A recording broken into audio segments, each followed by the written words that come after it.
Doctor Baba Saheb Ambedkar द्वारा स्थापित Buddhist society of India और भारतीय बाऊ महासभा के कोर्ट केस को लेकर भ्रम को दूर करने और न्यायिक मुद्दे को हल करने के विषय पर प्रेस कॉन्फ्रेंस का आयोजन किया गया। एस मोकले ट्रस्टी व महासचिव ने पत्रकारों को संबोधित करते हुए कहा, बुद्ध धर्म को बढ़ावा देने और प्रचार करने के लिए 4 मई 1955 को पत्रकारों से बातचीत करते हुए डॉक्टर बाबा साहेब अम्बेडकर द्वारा बौद्ध धर्म सोसाइटी ऑफ इंडिया और भारतीय बुद्ध महासभा की स्थापना हुई। लेकिन बाबा साहेब के महापरिनिर्वाण के बाद यह देखा गया कि बुद्ध के अनुयायियों के बीच मतभेद थे। 1977 तक धर्मार्थ आयुक्त को कोई परिवर्तन आवेदन प्रस्तुत नहीं किया गया था। इसके विपरीत संगठन को चलाने के लिए 1957 में एक परिषद का गठन किया गया था। यह न्यासी बोर्ड नहीं था, यह उन लोगों के लिए एक संगठन है जिन्हें बौद्ध धर्म में विधिवत दीक्षा दी गई है और यदि उनके पास ऐसा प्रमाण पत्र है तो वे संगठन के सदस्य बन सकते हैं। विश्वनाथ श्यामराव मोखले, डॉक्टर बाबा साहेब अम्बेडकर द्वारा स्थापित दी बुद्धिस्ट सोसाइटी ऑफ इंडिया के एक पदाधिकारी हूँ। मैं ट्रस्टी और महासचिव के हैसियत से इस संस्था में ईस्वी सन 1987 से अलग अलग पद पर काम कर रहा हूँ। आज इस संस्था में मैं सबसे सीनियर ऐसा एक कार्य करता हूँ, तब से मैं यहाँ काम कर रहा हूँ। इस संस्था का जो कामकाज है, इस संस्था का कामकाज पूरा कोर्ट में गया है और इस संस्था का कामकाज यदि कोर्ट से छुटकारा करने का है, क्यों गया है संस्था का कामकाज? कोर्ट में इस संस्था का कामकाज गया, इसका कारण ये है कि ईस्वी सन 14 अक्टूबर 1977 में कोर्ट में क्यों गया, मैं ये बोल रहा हूँ आपको। दिनांक 14 अक्टूबर 1977 में 77 ना, ये जो कोर्ट का जो ऑर्डर है वो कोर्ट का ऑर्डर आदरणीय मीराताई जी अम्बेडकर इनके खिलाफ में गया है।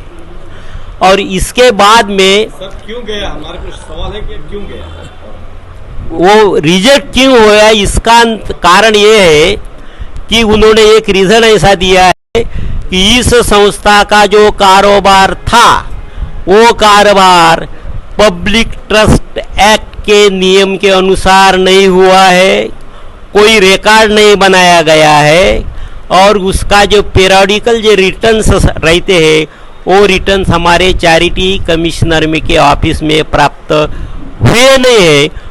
कुछ प्राप्त हुए हैं मगर वो कुछ इतने एक्सेप्टेबल नहीं थे, इसीलिए संस्था का कामकाज नियम बाह्य होने के कारण चैरिटी कमिश्नर ने 10 अक्टूबर 1977 को आदरणीय मीराताई जी अम्बेडकर इनका चेंज रिपोर्ट रिजेक्ट कर दिया है। इसीलिए बाद में क्या हुआ, बाद में ये हुआ कि दिनांक 24 जुलाई 1981 में हमारे माननीय धर्मदायुक्त जी ने एक संस्था का कामकाज चलाने के लिए एक स्कीम बनाई।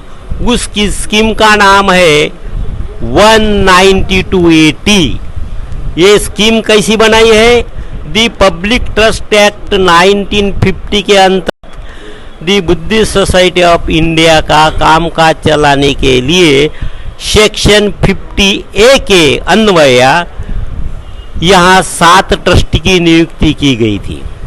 ये 7 मैं यहाँ ट्रस्टी और जनरल सेक्रेटरी के नाम से मैं यहाँ बैठा हूँ।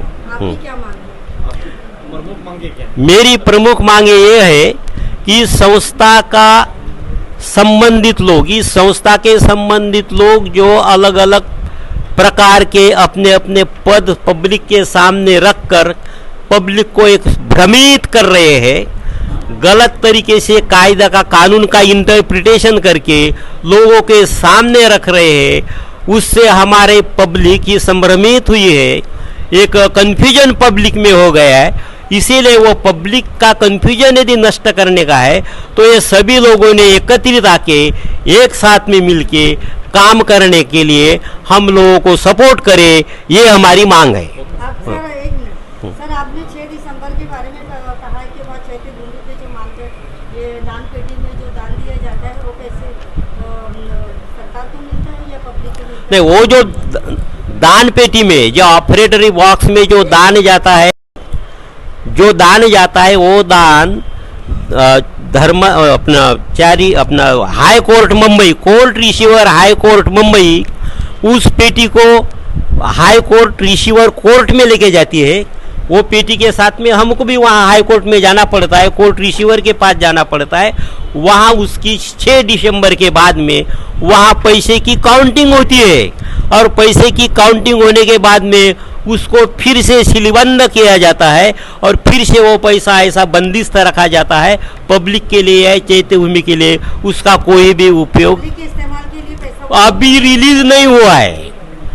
उनका कहना यह है कि जब तक दी बुद्धिस्ट सोसाइटी ऑफ इंडिया का ये जो कोर्ट मैटर है, जब तक ये डिस्पोज नहीं होता तब तक कोर्ट रिसीवर के पास पड़ा हुआ पैसा ये रिलीज नहीं किया जाएगा, ये उनका कहना है।